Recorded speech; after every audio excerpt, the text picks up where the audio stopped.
Here I have REALME Narzo 20A, and today I'm going to show you how to enable night mode on this device. So firstly, you'll have to go to the upper bar here, and here you have to find a button, Eye Comfort. Tap on it once and you can switch this night mode.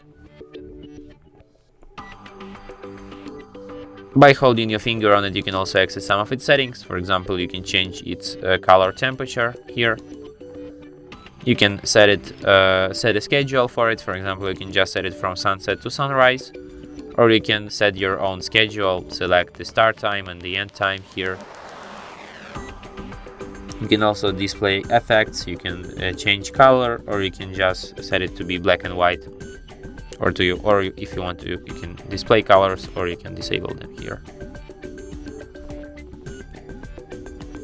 And that's it. Thanks for watching. If you find this tutorial useful, don't forget to hit that like button and subscribe to our channel.